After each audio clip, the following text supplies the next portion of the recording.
ശ്ലോകം 41. കശ്യപ അസ്യ മുനേഃ അംശഃ വസുദേവഃ പ്രതാപവാൻ ഗോവൃത്തിഃ ഭവത് രാജൻ പൂർവ ശാപ അനുഭാവദഃ കശ്യപസ്യ മുനേരംശോ വസുദേവ പ്രതാപവാൻ ഗോവൃത്തിരഭവത് രാജൻ പൂർവശാപാനുഭാവത. കശ്യപ മുനിയോട്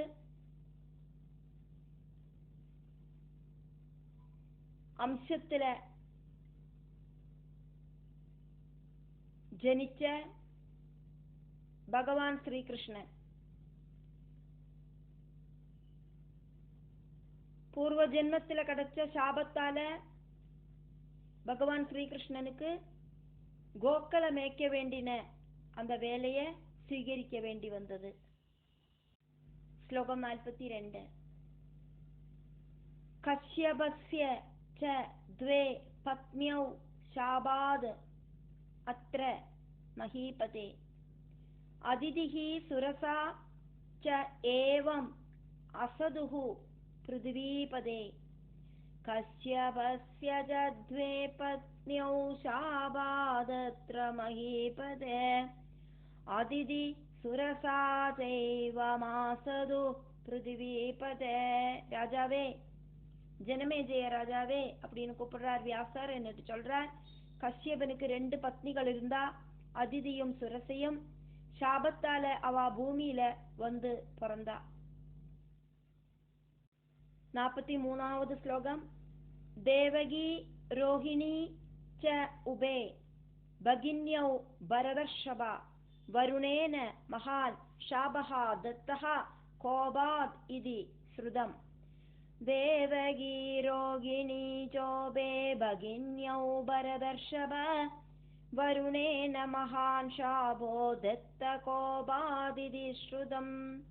ദേവകിയും രോഹിണിയും രണ്ടുപേരും സഹോദരികളായിരുന്നാ. വരുണൻ கோபிச்சு கஷ்யபனுக்கு பெரிய சாபம் கொடுத்தார் அப்படின்னாக்கும் கேள்விப்பட்டிருக்கோம். ஜனமேஜய ராஜா இங்க வியாசர்கிட்ட அவரோட டவுட்ட கேட்கிறார். அதனால ராஜோவாஜா. 44வது ஸ்லோகம். கிம் கிருதம் கஷ்யபேன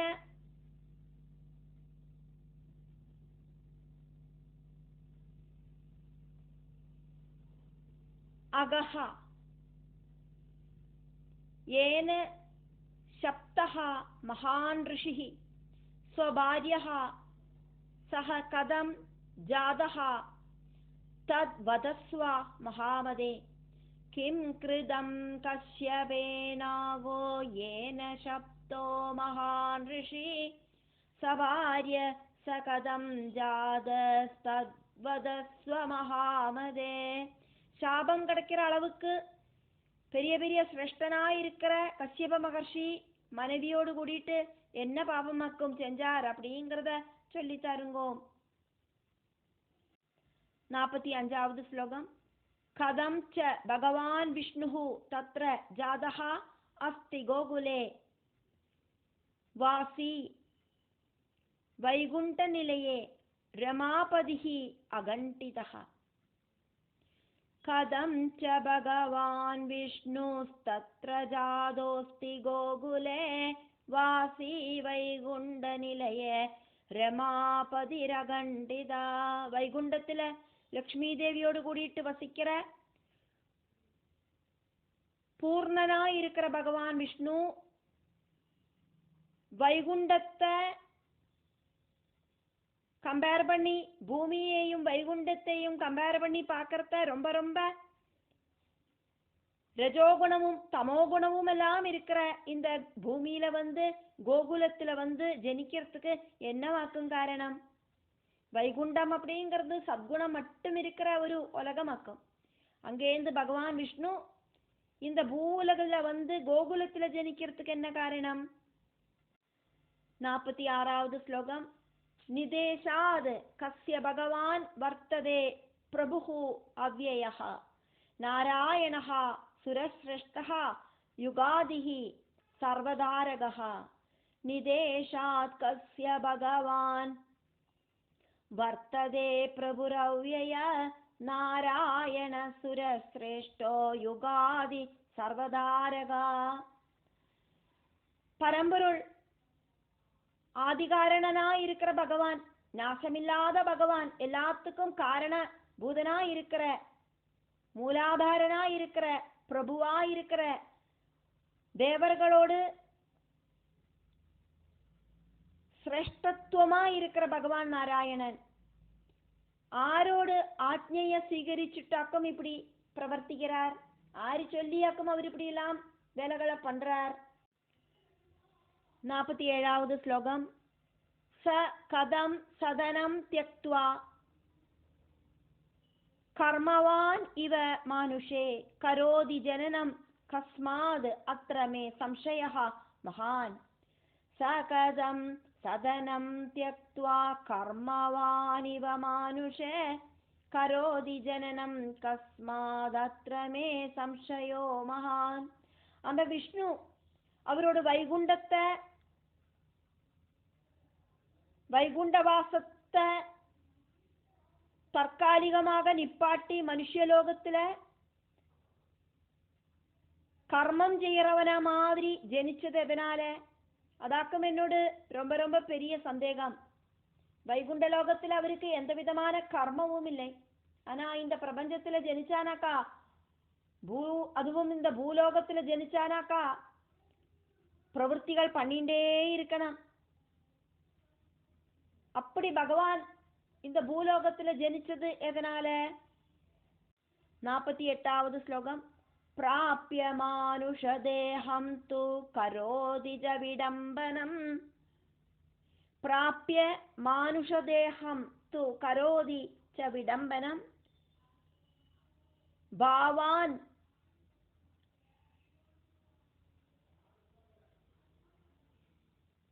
நானாவிதான் தத்ர மானுஷே துஷ்டஜன்மனி. பிராப்ய மானுஷ தேஹம் து கரோதி ஜ விடம்பனம் பாவான் நானாவிதாம் தத்ர மானுஷே துஷ்டஜன்மனி. பகவான் விஷ்ணு மனுஷ சரீரம் സ്വീകരിച്ച് வஞ்சனை அப்படிங்கிற பிரவൃத்தி செய்யறார். ஏமாத்திரா மாதிரி எல்லாம் நடிக்கிறார். துஷிச்ச மானுஷ ஜென்மம் സ്വീകരിച്ച് நானா பாவங்களை அவரு பிரகடனப்படுத்துறார். 49வது ஸ்லோகம். காம க்ரோதோ அமர்ஷ சோகௌ காம க்ரோதோ அமர்ஷ சோகௌ வைரம் பிரீதிஹி ச கர்ஹிஜித் பிரீதிश्च கர்ஹிஜித் சுகம் துக்கம் பயம் ரிணாம் தைன்யம் ஆர்ஜவம் ஏவ ச தைன்யம் ஆர்ஜவமேவ ச.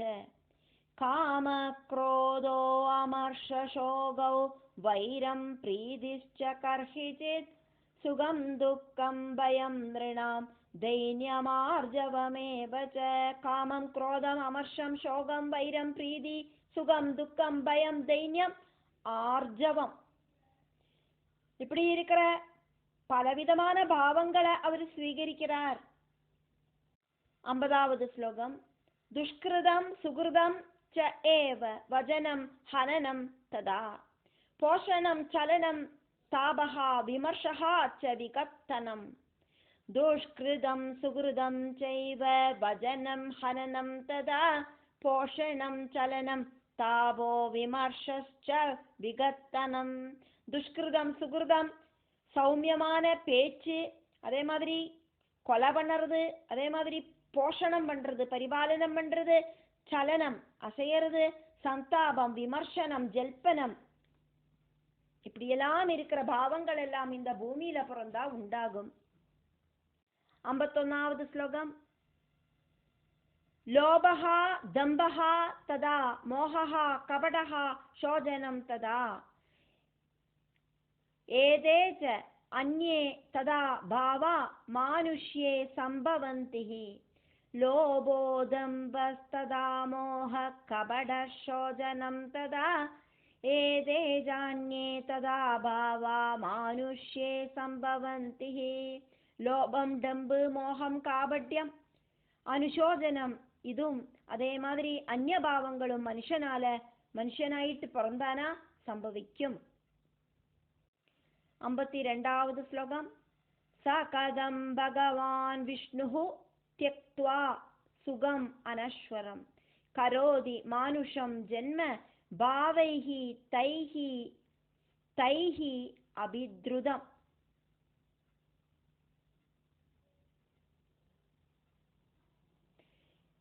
സ കഥം ഭഗവാൻ വിഷ്ണു ത്യക്ത്വാ സുഖമനശ്വരം കരോതി മാനുഷം ജന്മ ഭാവൈസ്തൈസ്തൈരഭിദ്രുതം. ഭഗവാൻ വിഷ്ണു சாஸ்வதமல்லாத்த இந்த மனுஷ ஜென்மத்தை என்னத்துக்கு சீகரிச்சார்?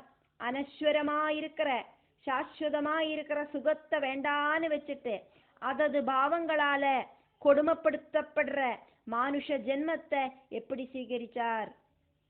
53வது ஸ்லோகம். கிம் சுகம் மானுஷம் பிராப்ய புவி ஜென்ம முனீஸ்வரா கிம் நிமித்தம் ஹரி சாட்சாத் கர்ப்பவாசம் கரோதி வை. முனீஸ்வரா, வியாச மகர்ஷே, இந்த பூமியில மனுஷ ஜென்மம் சீகரிச்சானா என்ன சுகமாக்கம் உள்ளது? பகவான் ஸ்ரீஹரி கர்ப்பத்துல வசிக்கிறதுக்கு அப்படி ஒரு ஜென்மத்தை സ്വീകരിച്ചதுக்கு അർത്ഥം എന്നത്, കാരണം എന്നത്, യഥാർത്ഥ കാരണം എന്നവാക്കും? കിം സുഖം മാനുഷം പ്രാപ്യ ഭുവി ജന്മ മുനീശ്വര കിം നിമിത്തം ഹരിഹി സാക്ഷാത് ഗർഭവാസം കരോതി വൈ. 54வது ശ്ലോകം. ഗർഭദുഃഖം ജന്മദുഃഖം ബാലഭാവേ തഥാ പുനഃ യൗവനേ കാമജം ദുഃഖം ഗാർഹസ്ഥ്യേ അതിമഹത്തരം. ഗർഭദുഃഖം ജന്മദുഃഖം ബാലഭാവേ തഥാ പുനഃ യൗവനേ കാമജം ദുഃഖം ഗാർഹസ്ഥ്യേതി മഹത്തരം. ഗർഭവാസം ரொம்ப ரொம்ப துக்கப்பிரதமாக்கும். ஜனனவும் துக்கம் அப்படிங்கிற அவஸ்தைய கொடுக்கறதாக்கும். பால்யவும் அப்படியேதான். யௌவனத்திலேயோ அதே மாதிரி பலவித ஆக்ரகங்கள் இருக்கிற துக்கங்கள் இப்படி அந்த யௌவனத்துல உண்டாகிறது. அதே மாதிரி கார்ஹஸ்திய வாசம் அப்படிங்கிறது அதிபயங்கரமான துக்கமாக்கும். ஒரு துக்கத்துக்கு பின்னால மறுபடியும் துக்கங்கள் இப்படி லைனா போட்டுண்டு வரக்கூடியதாக்கும் இந்த மனுஷ ஜென்மம். 55வது ஸ்லோகம்.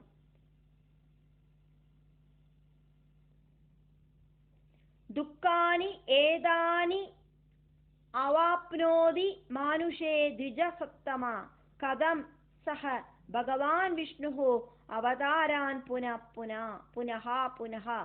ദുഃഖാന്യേതാന്യവാപ്നോതി മാനുഷേ ദ്വിജസത്തമാ കഥം സ ഭഗവാൻ വിഷ്ണു അവതാരാൻ പുനഃ. ഹേ பிராமண உத்தமா, வியாச மகர்ஷே, இந்த துக்கங்கள் எல்லாம் அனுபவிக்க வேண்டி வர இந்த மனுஷ ஜென்மத்தில அந்த பகவான் விஷ்ணு என்னத்துக்கு மறுபடியும் இப்படி அவதாரம் பண்ணிட்டு இருக்கார். 56வது ஸ்லோகம்.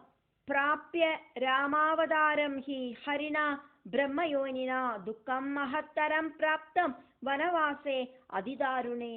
പ്രാപ്യ രാമാവതാരം ഹി ഹരിണ ബ്രഹ്മയോനിന ദുഃഖം മഹത്തരം പ്രാപ്തം വനവാസേതി ദാരുണേ. ബ്രഹ്മയോനിയായിരിக்கிற விஷ்ணு ராமாவதாரம் സ്വീകരിച്ച് பயங்கரமான வனவாசத்தால அதிகடினமான துக்கம் அனுபவிச்சாரே அப்படின்னு ஜனமேஜயன் இங்க வியாச மகர்ஷிட்ட கேள்விகள் கேட்டுண்டாக்கம் இருக்கார். பகவான் ஸ்ரீகிருஷ்ணன் மனுஷாவதாரம் எடுக்கிறதுக்கு என்ன காரணம், ராமாவதாரம் எடுக்கிறதுக்கு என்ன காரணம், இப்படி எல்லாம் கேட்கிறார். 57வது ஸ்லோகம். சீதா விரஹஜம் துக்கம் சங்கிராமஹ ச புனஹ புனஹ காந்தா தியாகஹ அபி அனேன ஏவம் அனுபூதஹ மகாத்மனா. சீதா விரஹஜம் துக்கம் சங்கிராமஸ்ச புனః புனः காந்தா தியாகோப்யனேனைவ அனுபூதோ மகாத்மனா. சீதா விரகத்தால இருக்கிற துக்கம் அவர் அனுபவிச்சார்.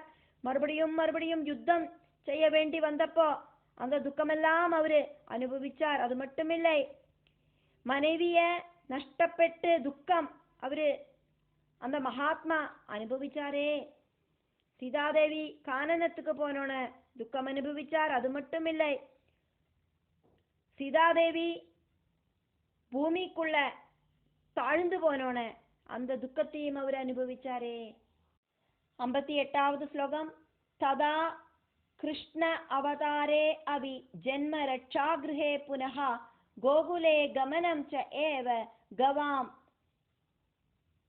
சாரணம் இதி உதா.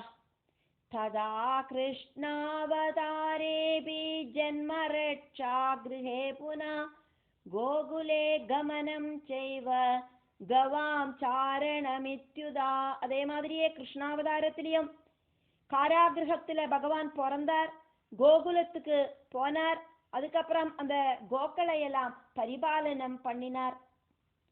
இதெல்லாம் ஒன்றும் ரொம்ப ஈஸியான வேலைகள் இல்லை, அதெல்லாம் அவர் அனுபவிச்சார். பிறந்ததுலேருந்தே கஷ்டப்பட்டார். 59வது ஸ்லோகம். கம்சஸ்ய ஹனனம் கஷ்டாத் துவாரகா ஆகமனம் புனः நானா சம்சார துக்கானி புக்தவான் பகவான் கதம். கம்சஸ்ய ஹனனம் கஷ்டாத் துவாரகாகமனம் புனः நானா சம்சார துக்கானி புக்தவான் பகவான் கதம். கம்ச நிகிரகம்.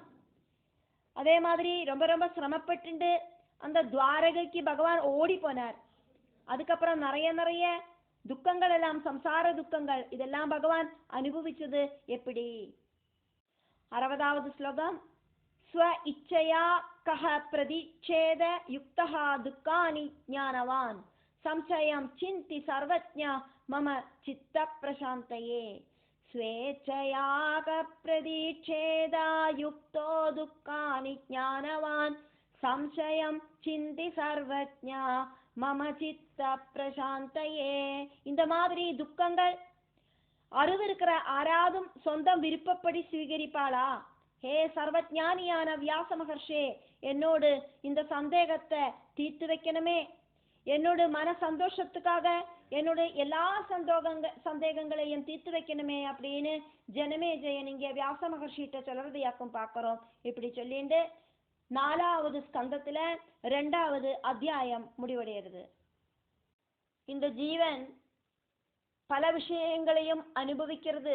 சுகமானாலும் துக்கமானாலும் வலியானாலும் அபமானமானாலும் என்னவானாலும் அதை அனுபவிக்கிறது இந்த சரீரம் வழியாக்கும்.